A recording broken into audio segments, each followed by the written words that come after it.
Hello friends, কেমন আছো? আশা করি ভালোই আছো সবাই। আবার একটি নতুন গল্প নিয়ে ফিরে এলাম।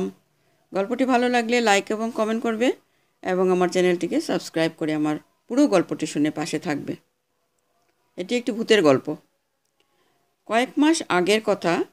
সেদিন প্রবল ঠান্ডা হাওয়ায় গায়ে জ্যাকেট পরে বিকালে বই কিনতে আন্দারকেলায় গিয়েছিলাম। শীতের মধ্যে টুপটাপ টুপটাপ করে অল্প অল্প বৃষ্টি হচ্ছে। সেই বৃষ্টিতে ঠান্ডা আরও বেশি বেড়ে গেল। কিছুটা হাড় কাঁপা নিয়ে বই কিনা শেষ করলাম। আন্দারকিল্লা এদিকেই জেএম সেন হলে আমার এক পুরনো বন্ধু থাকে। ভাবছি ওর সাথে দেখা করেই যাই। ও আবার ঘর থেকে বেরোতে চাচ্ছিল না, কারণ তখন প্রবল অনেক শীত। আমার কথায় হার মেনে ওকে আমি ঘর থেকে বের করে নিয়েই আসলাম। ঠান্ডা ভাব দূর করার জন্য চা খেয়ে কিছুক্ষণ চায়ের দোকানে আড্ডা দিলাম। নানান রকম কথা বলছি মনটাকে ভালো করার জন্য।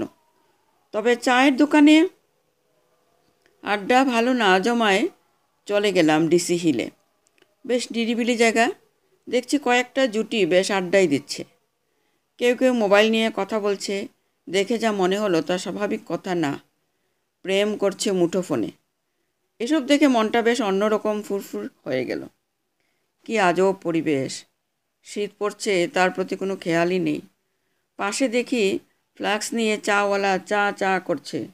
কিছু দূর দেখি বাদামওয়ালা চেরাকের আগুন দিয়ে বুট বাদাম বিক্রি করছে। ওকে বললাম, চল বুট বাদাম খাই। ও আবার অনীহা প্রকাশ করলো। জোর করে বললাম, চল খাই। বুট বাদাম কিনে সাথে আরও বেশি আড্ডা জমালাম।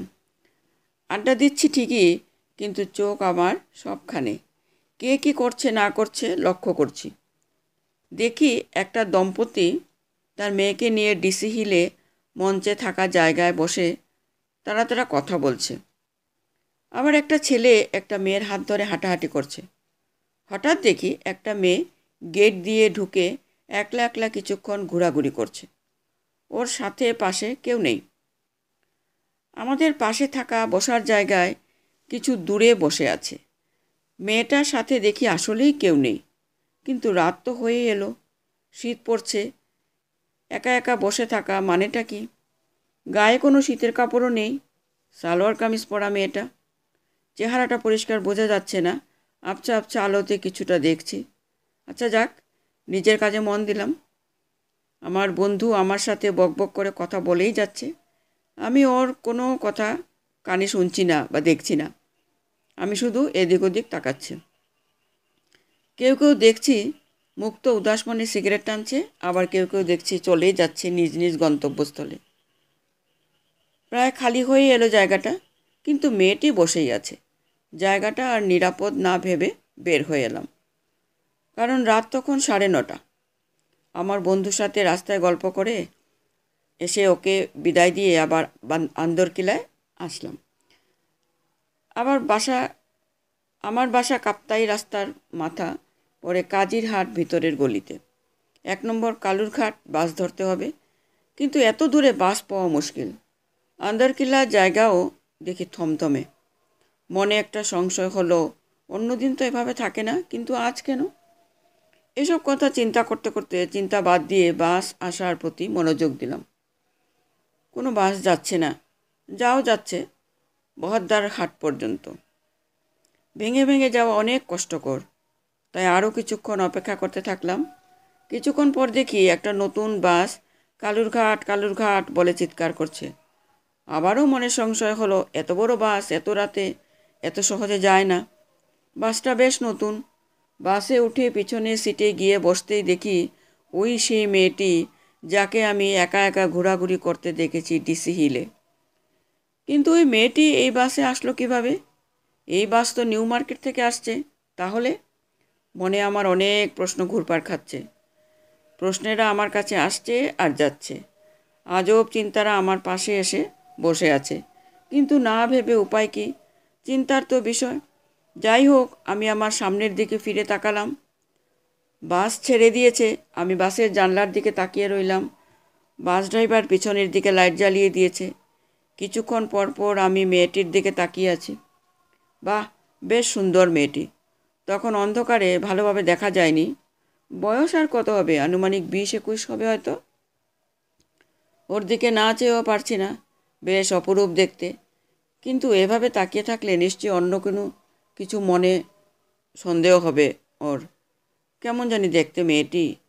একবার তাকিয়ে থাকলে দেখতে অনেক সুন্দর লাগে, আবার আরেকবার তাকিয়ে থাকলে মনে হয় অদ্ভুত ধরনের বিকৃতির চেহারা। ঠিক তাকাতে যেন ভয় হয়। খেয়াল করে দেখি ওর চোখ মুখ জ্বলজ্বল করছে। হাতগুলো দেখতেই বা কীরকম, পুরো অদ্ভুত ধরনের। বাস পূর্ণ গতিতে চলছে। আমার তো ঠান্ডায় যায় যায় অবস্থা। গায়ে জ্যাকেট পরেও নিস্তার পাচ্ছি না। কিন্তু মেয়েটি ঠান্ডা সহ্য করছে কিভাবে?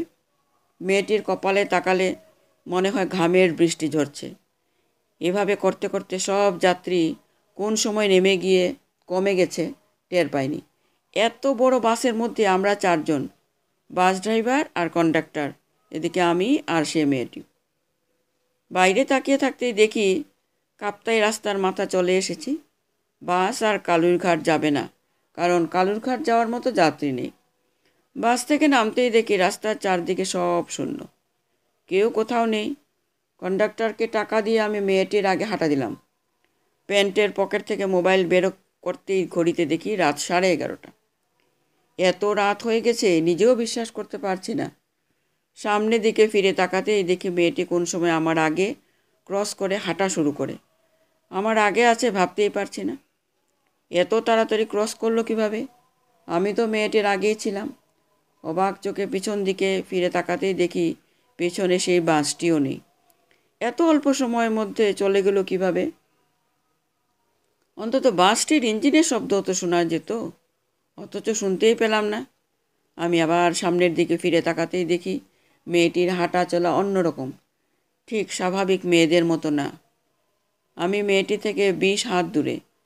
ভালো করে খেয়াল করতেই দেখি মেয়েটি থেকে কি যেন আস্তে আস্তে গলে গলে যাচ্ছে। আমি তো ভীষণ ভয়ে ভয়ে আছি, কারণ রাস্তার আশেপাশে কোনো জনমানব নেই। নিস্তব্ধ জায়গায় শুধু আমি আর মেয়েটি হাঁটছি। হাঁটতে হাঁটতে দেখি মেয়েটি কেমন জানি রূপ পরিবর্তন করছে। আমি ভূত পেতনি এসব বিশ্বাস করি না, কিন্তু আমার চোখের সামনে কি এসব ঘটে যাচ্ছে নিজেই তা বিশ্বাস করতে পারছি না। আমার মাথা তখন ঝিমঝিম করছে। শীতের মধ্যেও আমার শরীরে ঘাম ঝরছে। নিজেকে নিয়ন্ত্রণ করতে পারছি না, কারণ আমার আর এক হাতে বইয়ের বোঝা। হঠাৎ চোখের পলকে দেখি মেয়েটি নেই, উধাও হয়ে গেল মেয়েটি।